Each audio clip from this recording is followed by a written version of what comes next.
네, 오늘은 하나님의 사랑법이라는 제목으로 하나님 말씀 함께 나눠보도록 하겠습니다. 그 유명한 책이 있어요. 게리 체프먼의 5가지 사랑의 언어라는 내용을 보시면요, 우리가 사람들이 살아가면서 사랑하는 방법들이 굉장히 다양하다는 것을 알려주는데 크게 5가지로 정리를 하고 있습니다. 이렇게 정의를 하고 있어요. 첫 번째는 인정하는 말. 사람과 사람 사이에 사랑하는 방법 중에 칭찬하는 것. 넌 이거 참 잘하는구나. 당신이 이거 해줘서 내가 참 좋아. 라는 칭찬하는 말이 있고요. 인정하는 말이 있고, 함께하는 시간. 바쁜 중에도 시간을 내서 나와 함께 해줄 때에 내가 사랑받는 것 같습니다. 라고 느끼기도 합니다. 그리고 선물을 받을 때. 그리고 여기서는 이제 봉사라고 되어 있는데, 내 대신 설거지도 해주고, 내 대신 다른 일을 처리해주고, 이런 봉사를 통해서 사랑을 경험하기도 하고요. 때로는 스킨십, 쓰다듬어주고, 만져주고 하는 것을 통해서 사람은 사랑을 경험한다고 합니다. 다양하게 사람들이 사랑을 하기도 하고요. 사랑을 받기도 합니다. 그런데 다양하니까 좋은 것도 있어요. 하지만 단점이 저는 더 크다고 봐요. 다양하기 때문에. 왜냐하면 고민스러워요. 어떻게 사랑해 주는 게 맞을까? 어떻게 해야 상대방이 좋아할까? 선택의 문제가 걸리게 됩니다. 만약에 사랑을 표현하는 방법이 한 가지만 있다면 어떨까요? 편할 것 같아요. 그 한 가지가 어려울 수도 있겠지만 좀 편할 것 같습니다. 그것만 잘하면 되니까요. 그래서 예를 들어서 아주 단순하게 돈을 주는 것이 사랑이다. 그러면 연애할 때에 우리가 꽃다발 대신 뭘 주면 좋을까요? 예, 돈다발을 주면 좋겠죠. 그럼 아주 자연스럽게 사랑이 깊어지겠죠. 그리고 연애할 때에 연애 편지 말고 뭘 주면 좋아할까요? 예, 백지수표. 네, 아무튼 뭐 상품권을 준다든지 현금을 쏘면서 연애편지 대신에 입금해주면서 거기다 이렇게 사랑해, 내가 자기가 보낸다, 뭐 이런 거 해주면 사랑이 더 깊어질 수 있겠죠. 아주 단순합니다. 그런데 생각을 해보세요. 아까 뭐 체프먼의 5가지 이야기도 했지만 사람이 그렇게 단순하지 않아요. 돈으로 해결이 다 안 돼요. 그리고 생각보다 그렇게 속물이지도 않아요. 그거 하나로 해결되지 않습니다. 사람이 살아온 배경도 다르고 생각과 가치관이 다르기 때문에 여러 가지 방법으로 사랑받길 원하고 또 여러 가지 방법으로 우리는 사랑을 하면서 실제로 살아가고 있습니다. 저도 이런 부분에서는 미숙했고 실수도 많았습니다. 사랑은 열심히 하면 된다고 생각했었습니다. 그런데 결혼하고 나서 알았어요. 아니라는 걸 알았어요. 열심히 했어요. 그래서 여러분들 치킨을 시키면 가장 귀한 부위 중에 하나를 어디를 꼽으세요? 닭다리죠. 열심히 닭다리를 줬습니다. 아내가 어느 날은 참지 못하고 제게 이야기를 하더라고요. 난 닭다리가 싫어! 라고 얘기를 하더라고요. 저는 열심히 줬거든요. 싫다는 거예요. 자기는 날개 부위가 더 좋다라고 얘기하면서 우리 집은 닭다리, 날개, 몸통 이렇게 골고루 나눠 먹는, 지금은 그렇습니다. 그러니까 제가 미숙했던 것이죠. 그러니까 최선을 다해서 사랑했는데 아내가 이런 명언을 저한테 남겼습니다. 여보, 사랑은 말이야 상대방이 원하는 것을 해주는 거야 라고 얘기를 하더라고요. 자, 지금 아내가 밖에 있으니까 제가 편하게 얘기할게요. 내가 지 맘을 어떻게 알아? 말을 해줘야 알지. 그렇죠? 이런 거예요. 사랑을 표현할 때요, 상대방을 원하는 것을 해주는 게 맞습니다. 저는 그게 맞다고 동의가 되더라고요. 맞아. 그런데 중요한 것이 있습니다. 상대방이 그런 노력을 할 때 좀 인정해주면 좋겠다라는 마음도 좀 있어요. 그리고 소통해야 돼요. 얘기를 해야 돼요. 난 이게 좋아 라고 말해주는 게 옳겠죠. 그렇지 않으면 서로 계속 어렵습니다, 사실. 자, 사랑법에 대해서 오늘 왜 이렇게 앞에 길게 얘기했냐면요, 오늘 바울이 하나님을 만난 경험을 아그리빠 왕에게 간증하는 거예요. 소위 말해서 내가 하나님을 이렇게 만났습니다 라고 간증하는 장면인데, 이 부분을 이렇게 보고 있으면요, 하나님께서, 예수님께서 바울을 얼마나 사랑하셨는지, 어떻게 사랑하셨는지를 읽어낼 수가 있습니다. 그래서 오늘 그 부분을 보면서 바울이 받은 사랑을 통해서 하나님이 사랑하시는 방법, 과연 무엇일까에 대해서 2가지를 좀 살펴보려고 합니다. 첫 번째는요, 하나님의 사랑법, 첫 번째는 낮아지심입니다. 낮아지심. 저는 이제 히브리어로 말씀하신 하나님이라고 소제목을 하나 더 붙였는데요. 다메섹으로 가는 길에, 바울이 가는 길에 예수님의 음성을 처음 듣게 됩니다. 그런데 성경은 뭐라고 말씀하시냐면 그 소리가 히브리어였다, 히브리 말이었다라고 기록이 되어 있습니다. 이 부분이 핵심이 있어요. 자, 바울은요 헬라적인 배경을 갖고 살았어요. 그러니까 이방적인 배경이 있었어요. 그래서 이방 언어도 굉장히 잘했었습니다. 하지만 그 베이스는요 이미 그 예전에 한번 나눴었던 적이 있는데 자긴 바리새인이라고 얘기했어요. 배경은 유대적인 배경이 있습니다. 그러니까 히브리어가 고향말이고 능통하다라고 볼 수가 있죠. 예수님께서 바울에게 처음 다가오셨을 때에 바울이 익숙하고 바울이 편하게 알아들을 수 있는 언어로 다가오셨다는 것이 아주 의미가 있습니다. 전혀 이해하지 못하는 모습이나 이해할 수 없는 언어로, 하늘의 신령한 언어로가 아니라 바울이 알아들을 수 있는 말로 찾아오셨다는 겁니다. 예수님이 바울에게 찾아오셨습니다. 예수님이 만약에 그런 방법을 선택하지 않았다면요, 바울은 예수님을 직관적으로 만나기가 너무 어려웠을 겁니다. 예수님을 바로 바라볼 수가 없었을 것입니다. 예수님은 바울이 예수님을 알아볼 수 있도록, 그리고 소통이 가능하도록 눈높이를 맞춰서 바울과 함께 하셨다는 것을 우린 주목을 할 수가 있습니다. 이런 하나님의 눈높이 사랑법, 나한테 맞춰서 오는 것, 그 사랑법이 성경 곳곳에서 등장을 합니다. 천천히 읽어보면은, 자, 먼저 모세를 보세요. 모세는 자기의 출생의 비밀을 알고 나서 하나님의 존재에 대해서 소문은 많이 들었어요. 하지만 하나님을 만나본 적은 없습니다. 하나님을 경험한 적이 없었어요. 그런데 하나님을 첫 경험하는 그 순간을 우리가 알고 있습니다. 가시떨기 나무에 불이 붙었다라는 것을 여러분들 들어보셨을 거예요. 그것을 통해서 주목하게 되죠. 하나님께서 모세를 보니까 모세와 만나기 위해서는 그 방법을 선택해야 되겠다라는 결정을 하신 거죠. 눈높이를 맞춰주신 겁니다. 자, 그리고 애굽에서 탈출해서 광야를 돌아다닙니다. 하나님의 말씀이 늘 그들과 함께하면 좋겠는데, 가르침이 그들과 늘 함께하면 좋겠는데 그러지 못했어요. 그리고 하나님의 말씀이, 율법이 필요했었습니다. 그런데 인간들이 그 율법을 늘 기억하기 위해서는 뭔가가 필요했었습니다. 그래서 그들이 알아보기 쉽게, 그들이 기억하기 쉽게 10가지의 계명을 주죠. 근데 그냥 말씀으로 하지 않아요. 돌판에 새겨서 줍니다. 그들에게 필요한 방법대로 하나님이 선택해서 그렇게 주셨다는 것을 알아볼 수가 있습니다. 그리고 바벨론 왕 중에요, 벨사살 왕이 있었는데요, 하나님께서 그에게 메시지를 주고 싶었어요. 근데 어떻게 할까 고민하다가 그의 눈높이에 맞춰서 어떤 방법을 선택했냐면, 여러분들 그 방법 들어보셨을 거예요. 벽에 갑자기 손가락이 나타나서 글자를 막 쓰기 시작합니다. 그랬더니 왕이 주목을 하기 시작하죠. 하나님께서는 계속해서 너희들이 알아들을 수 있는 여러 가지 방법을 통해서 말씀하고 있다는 거죠. 성경에 보면 재미있는 채널들이 하나님의 말씀하시는 방법들이 굉장히 많아요. 인간들이 워낙 답답하니까 나귀에게 말을 시키기도 하고요. 인간들이 하나님의 메시지를 못 알아들으니까 선지자들을 통해서 하나님의 말씀을 계속해서 전달하는 것을 볼 수도 있습니다. 눈높이를 맞춰서 우리에게 계속해서 말씀하고 있는 거죠. 그렇게 성경의 역사가 지나가다가요, 눈높이 맞춤의 정점을 이르게 되는데, 이 땅에 그냥 스스로 내려와 버리세요. 우리가 알고 있듯이 예수님이, 하나님께서 육신을 입어서 성육신 되셔서 이 땅에 내려와 버리시죠. 우리와 극단적으로, 파격적으로 눈높이를 맞추기 위해서 이 땅에 오시게 됩니다. 눈높이를 맞추기 위해서 마지막에는 죽기까지 우리를 사랑하시게 되죠. 그래서 우리는 요한복음 3장 16절의 말씀을 귀하게 고백하면서 살아갑니다.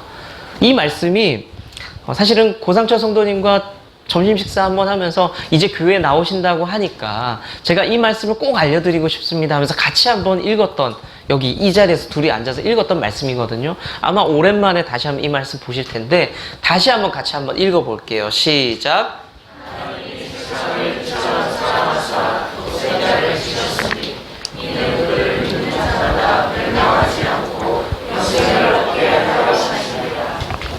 하나님께서 우리를 사랑하시는 방법을 잘 표현하고 있습니다. 하나님께서는 어제도 그랬고요.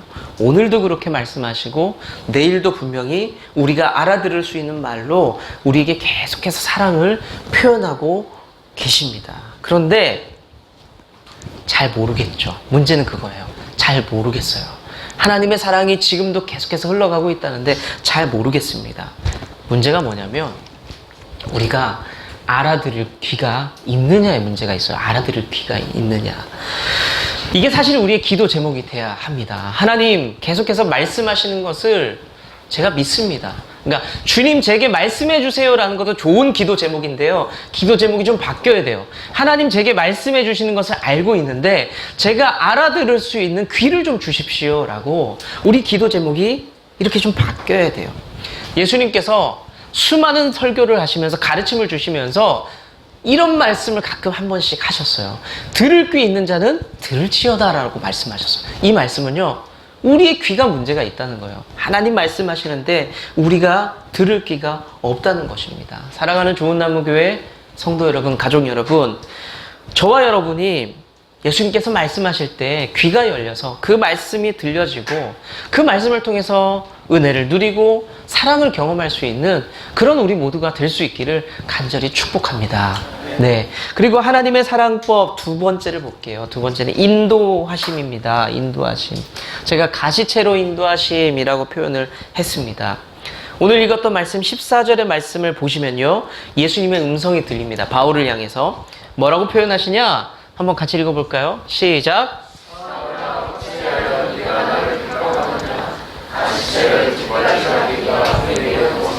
예, 뒷부분 표현 파란색으로 쓴 부분이 조금 생소하죠. 정확하게 안 와닿죠. 저건 이제 헬라적인 어떤 속담과 같은 표현인데요.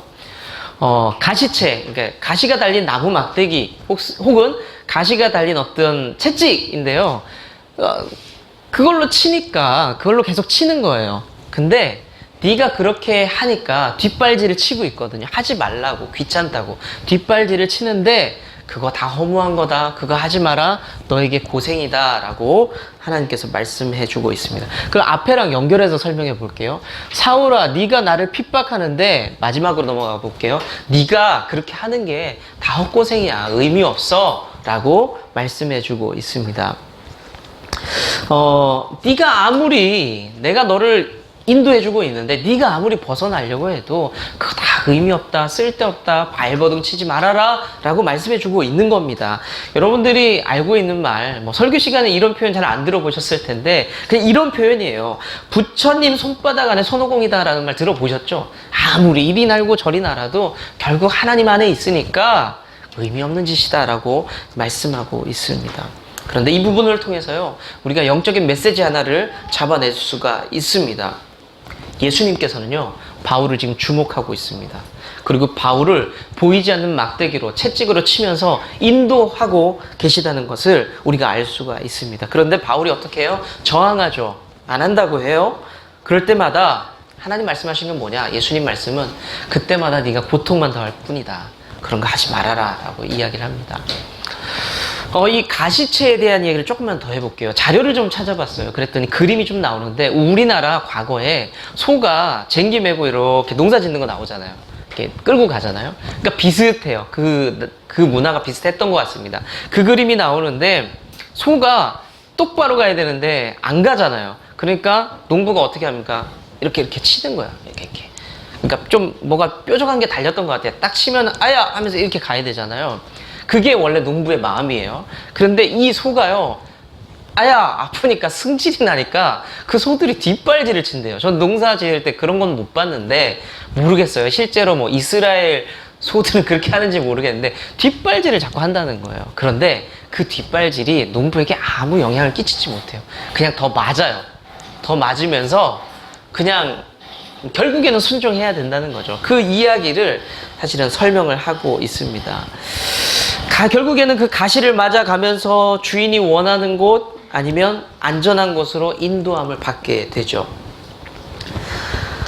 가시가 닿을 때마다 아프죠.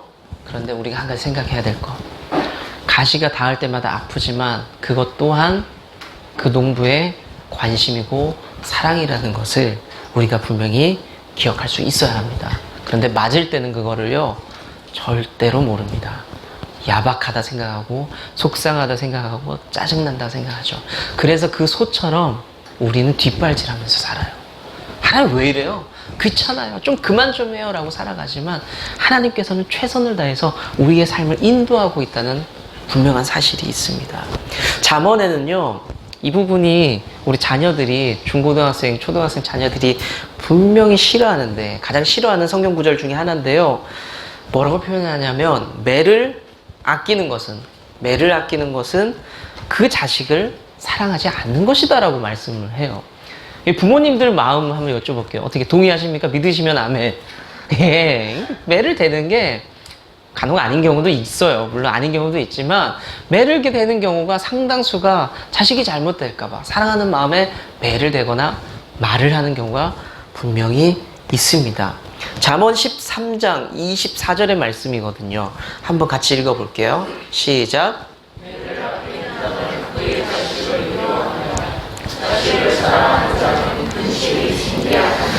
매를 대지 않고 내게 충고를 해주지 않고 조언을 해주지 않는 부모가 있다면 그 부모는 나를 사랑하지 않을 수 있다는 것이, 우리 자녀들이 그거를 좀 받아들여야 돼요. 우리 한번 우리 고등학생들, 우리 남자 둘, 셋이 있는데 한번 부모님의 사랑을 테스트 해볼래요? 대놓고 책상 위에 담뱃값 하나 올려놔 보세요. 아버지가 나를 찾아주시나 안 찾아주시나 한번 올려놔 보세요. 어떤 일이 생기는지. 그때 어머니 아버지가 이것을 분명히 봤는데도 그냥 넘어가면, 주여 부모님이 나를 더 사랑하게 해주셔서 기도하면 돼요. 자, 어찌됐든 말씀은 이렇게.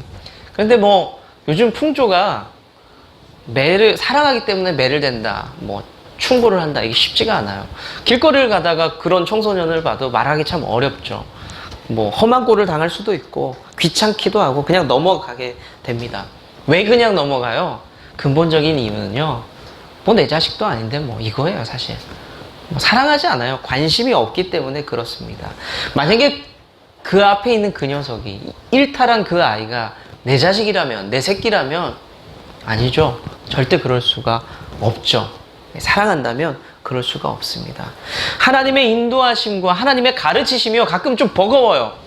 와, 너무 귀찮아요. 하나님 왜 나한테 그러시지? 그런 마음이 들 수 있습니다. 피하고 싶습니다. 그때마다 기억하시기 바랍니다. 아, 내가 하나님의 사랑을 받고 있구나. 내가 하나님의 인도하심을 받고 있구나라는 것을 기억하시기를 바랍니다. 가시막대기를 대는 하나님의 그 모습이요, 조금 독해 보입니다. 그런데 그 결과는요, 독하지 않아요. 우리를 위한 것입니다. 성경엔 그 구절을 분명히 표현하고 있는데, 시편 23편의 말씀을 보면요, 선한 목자가 등장을 하고요, 그의 어린 양들이 등장을 하는데, 그 선한 목자에게는 우리 청소년들 기억하고 있을까? 선한 목자가 가지고 있는 아이템이 하나가 있어요. 그게 뭔 것 같아요? 여호와는 나의 목자시니 내게 부족함이 없으리로다. 알죠? 거기에 나오는 그 목자가 가지고 있는, 장착하고 있는 아이템이 하나 있어요. 두 가지지 사실은. 지팡이와 막대기예요. 지팡이와 막대기.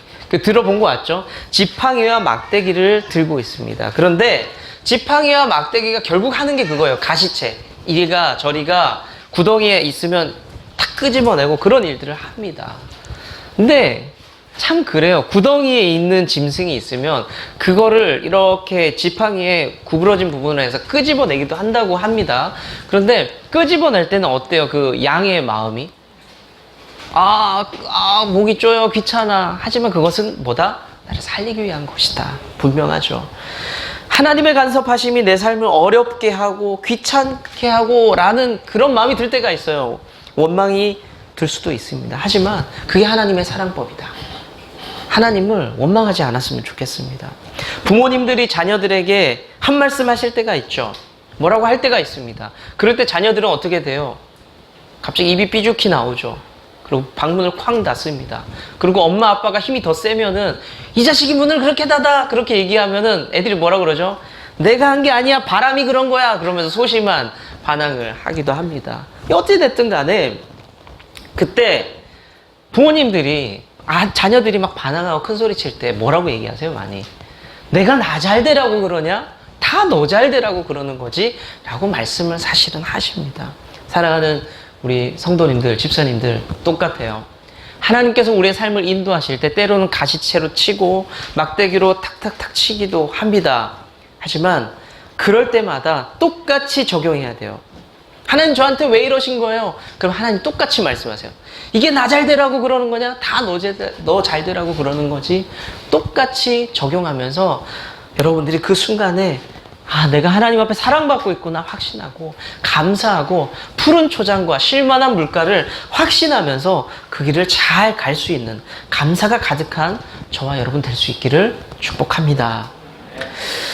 하나 덧붙이자면요. 목회자의 마음도 똑같아요. 목사의 마음도 집사님, 성도님, 우리 좀 예배에 힘씁시다. 우리 교회를 위해서 이것도 좀 같이 합시다.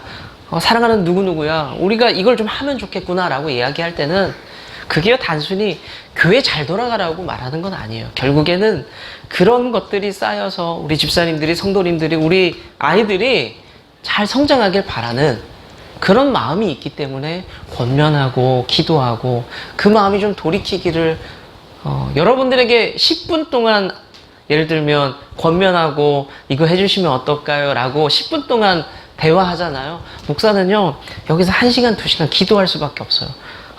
이분이 또 상처받으면 안 되는데, 이분이 마음이 힘들면 안 되는데 라고 목사는 여기서 또 하나님과 씨름을 한번 해야 돼요.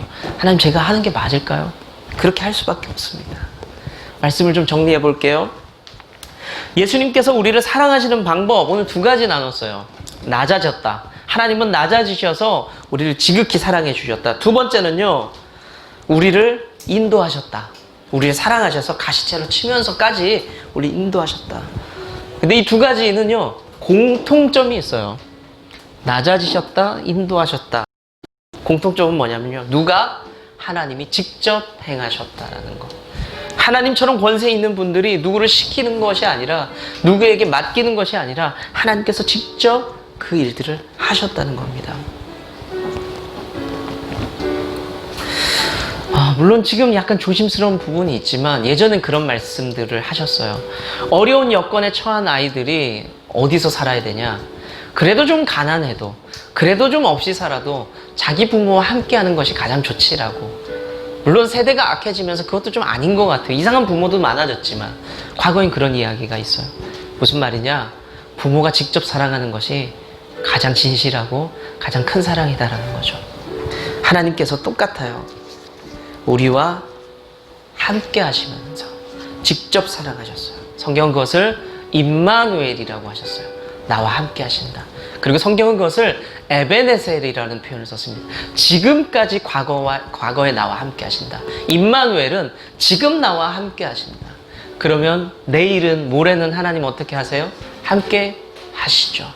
하나님께서는 그렇게 직접 함께 하시면서 우리를 사랑하고 있다는 것을 여러분들 믿으시길 바랍니다. 여러분들이 좀 반응하면 좋겠어요. 어떻게? 하나님이 나를 직접 사랑하시는 거 알겠어요. 감사해요. 하나님이 낮아지셨습니다. 그럼 우리가 좀 반응하면 좋겠어요. 하나님이 낮아지셔서 이렇게 낮고 낮은 곳으로 내려오셨어요. 그럼 우리는 어떻게 할까요? 여러분, 어른이 와서 우리에게 고개를 숙여주실 때 여러분들 어떻게 하세요? 같이 이렇게 이만큼 숙였으면 이만큼 내려가. 아유, 그러면서 아유 코미디 할 때 그런 거 많이 보이시죠? 똑같아요. 우리가 하나님께서 그 지극히 높은 곳에 계신 분이, 아까 우리 찬양을 통해서 이렇게 고백했어요. 전능하신 하나님, 그 높은 곳에 계신 분을 그렇게 할 때에 우리가 후렴 부분에서 뒷부분에 이렇게 나 주의 이름 높이니, 이게 우리의 반응이 돼야 돼요. 하나님이 낮아지실 때에 하나님 네 그러세요가 아니라 우린 더 낮아져야 돼요. 아유 하나님 아닙니다. 제가 더 낮아져야죠. 사제들이, 신부님들이 서품 받을 때 바짝 엎드려요. 여러분들이 그 모습을 사진을 통해서나 영상을 통해 보셨을 수도 있어요. 이건 굉장히 은혜로운 장면입니다. 하나님께서 은혜를 베푸실 때 우리는 바짝 엎드려야 돼요. 감사하면서. 그러면 2번째, 하나님께서 인도해 주실 때 가시채로 쳐요. 내 몸에 고통이 오고 불편하고 힘들어요. 목사님 토요일만 되면 카톡 와.